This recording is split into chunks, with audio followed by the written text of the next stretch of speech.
Today, we're diving into the hidden world of academic publishing. And it's a world driven by one thing: prestige. But how do you measure prestige? Well, it often comes down to a single, all-powerful number. To understand what's at stake, let me ask you this. Seriously, think about it. You pour, I don't know, years of your life into some big project. You finally get it published, and then crickets. Absolute silence. What would that feel like? To have your work, your passion, just ignored. Well, that question, it's not hypothetical at all. That number you see, 97%, that's real. It comes from a real journal family, and it's the percentage of their articles that got 0 citations over a 2-year span. Not one, nothing. That right there is the nightmare scenario that keeps every single journal editor awake at night. And look, that fear, that threat of just being completely ignored, it's turned the whole world of science publishing into this high-stakes game. It's not just about knowledge anymore. It's about being judged constantly by this one powerful scorecard. And that score, it can literally make or break a journal. Because here's the deal in science.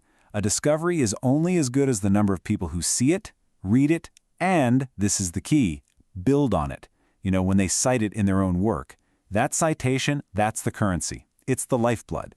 So visibility isn't just a nice-to-have, it's flat-out survival. And you better believe it's being measured. Okay, so how exactly are they measuring all this? Well, it all comes down to this one metric. It's hugely influential and, frankly, pretty controversial. We're going to decode the famous, or maybe infamous, impact factor. This is the formula that a whole industry has sprung up to game, or optimize. So the official name is the Journal Impact Factor, or just IF if you're in the know. And the official definition is, well, it's pretty straightforward. It's supposed to be a simple stand-in for a journal's influence. The idea is a higher impact factor means your articles are getting cited more often, and that means you're a more prestigious, more important journal. You'd think for a number this important, the math would be crazy complicated, right? But it's actually surprisingly simple. Here's how it works. You just count up all the citations the journal got this year for articles it published in the last 2 years. Then you divide that number by the total number of articles it published in that same 2-year window. And that's it. That little fraction is the number that everyone is obsessing over. Okay, so that's the formula. But what does a number like that actually mean? Let's make it super simple. What if a journal has an impact factor of exactly 1? What does that tell us? An impact factor of 1 means that, on average, every single article they published got cited at least once. They've hit the break-even point. They've beaten that dreaded 0 for the average paper. And that, right there, that's the starting line. This is where the game and the strategy really begins. So if you want to get your score above 1, you can't just hope for the best. You need a playbook. And that's what we're looking at next, the ethical playbook. These are all the clever, totally legit strategies that journals use to pump up their score and climb the ladder of prestige. And it often starts with a weekly ritual for the editors. It's a 3-step play. First, they run the numbers. They pull up a citation report on everything they've published. Step 2, they immediately hunt for the problem children, those articles with 0 citations. And step 3, they get on email to the authors and, gently nudge them. Hey, got any new papers coming out? Don't forget to cite your last one. And have you shared it online? This focus on data goes way beyond just chasing down authors. It shapes their whole content strategy. See, journals know that some types of articles are just natural citation magnets.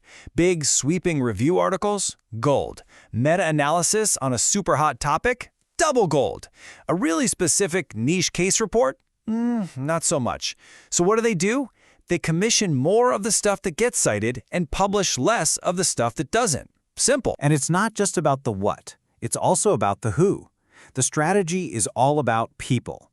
Journals will actively recruit researchers from big-name, top-tier universities. They'll partner up with major international conferences.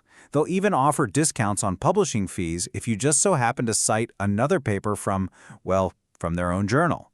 It's all about building a powerful network that just naturally pumps out citations. And of course, this is the 21st century. You gotta market your stuff.